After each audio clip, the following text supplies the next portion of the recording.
In 2019, Solomon, a carpenter living on my street, was accused of theft. While his family was trying to figure out his bill with his lawyer, the complainant traveled out of Nigeria, and Solomon had to spend the next 11 months in prison until a private organization intervened. Bassie's experience was different but no less scary. As a 35-year-old woman with mental illness, her brother brought her to prison, saying that the family could no longer cope with her. Prison authorities classified Bassie as a civil lunatic. Accused of no crime and never brought before a judge, Bassie spent the next 3 years in prison, sharing a cell with 11 other women. After the intervention of Prower, another private organization, Bassie was transferred to a hospital where she's currently receiving treatment. In 2018, Emmanuel Friday was arrested and imprisoned for 5 years. He was forgotten there. His family already even thought that he was dead. Thanks to Hope Behind Bars Africa, another private organization, Emmanuel is a free man today. Let me share some interesting numbers with you. Globally, 5.1 billion people have unresolved justice needs. This is something that justice experts call the justice gap. And what that means is some people maybe do not have access to accurate legal information to make certain decisions, or they are victims of crime, violence, property disputes, or online scams. Others are in challenging situations such as the Ukraine war, or the Palestine-Israel conflict, or the Sudan war. For some others, they are excluded from economic opportunities because they do not have legal identity, what we will call NIN, BVN, or even your voter's card. Let me bring it home a bit to Nigeria. According to the Hill Justice Needs and Satisfaction report, Nigerians have over 184 million legal problems annually. Despite the fact that we welcome over 5,000 new lawyers every year, there is still a gap. One lawyer to every 1,054 persons. That means that roughly 70% of Nigerians cannot afford a lawyer. Let's go to the prison system. 6 out of 7 inmates and 4 out of 5 convicted inmates cannot afford legal representation. Of those who can, only 25% actually get legal help, and this is either through legal aid or pro bono services of NGOs. I know these numbers are a lot, and particularly alarming, but they're not just statistics. They are actually real-life situations of real people. Fortunately, organizations like Hope Behind Bars Africa and Prower have been able to help individuals like Solomon and Bassie. Since 2015, the Hague Institute for Innovation of Law has helped 150 startups across Africa tackle justice issues. And these startups have gone on to help over 5 million people solve one justice problem or the other. What if we had more private organizations invested in access to justice? Not just as a corporate social responsibility, but as an investment in the communities they depend on. As I prepared for this conversation today, I asked my mom, what does justice mean to her? My mom says it's freedom from oppression, faith in the system that protects her from false accusations. I asked my 13-year-old cousin. She says justice means equality when it comes to sharing household chores. I want to ask you today the same question. What does justice mean to you? What does access to justice mean for you? You probably thought about equality, peace, fairness, equity, etc., etc. And yes, you're right. For most people, access to justice isn't all of that. It isn't about meeting or going to meet a lawyer in court. It's more about getting practical solutions to their problems in real time before it escalates into serious legal problems. For instance, changing your name on an ID card, settling disputes with a neighbor, or even ensuring that carpenter or handyman does what he says he's going to do. We can address these problems and prevent them from escalating into crisis. Legal problems can have profound impact on people's lives. Sudden job loss, dealing with sexual abuse, or even losing valuable property to a fraudulent transaction. They can have real-life consequences.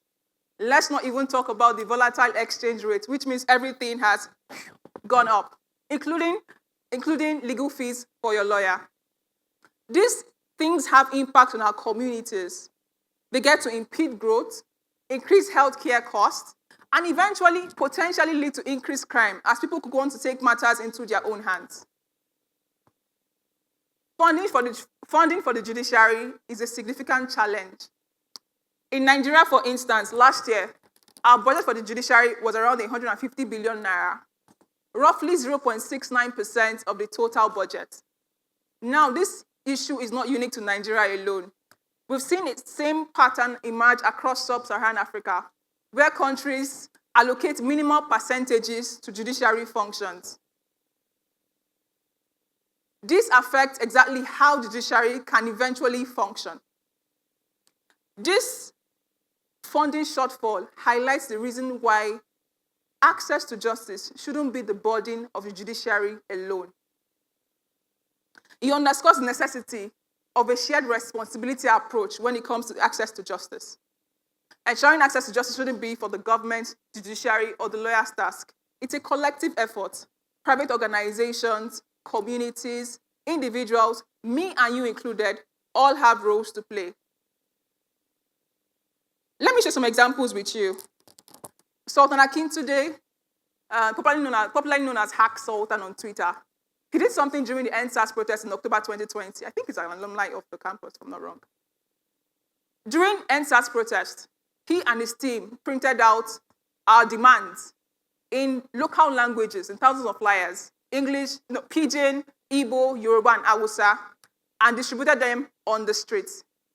This approach led to this inclusive approach, breaking down the language barrier, led to more people joining the movement. Why? Because they could finally understand what the force was all about, but in their own language. Another example is Creative Contracts, a social enterprise that helps to break down contract terms in animated form, such that even illiterates are able to comprehend what exactly they are going into when it comes to contracts. The last example is Citizen Justice Network from South Africa that trains paralegals to tell radio stories around things happening in their communities. And this has helped to train people and teach people their legal rights and obligations within these communities.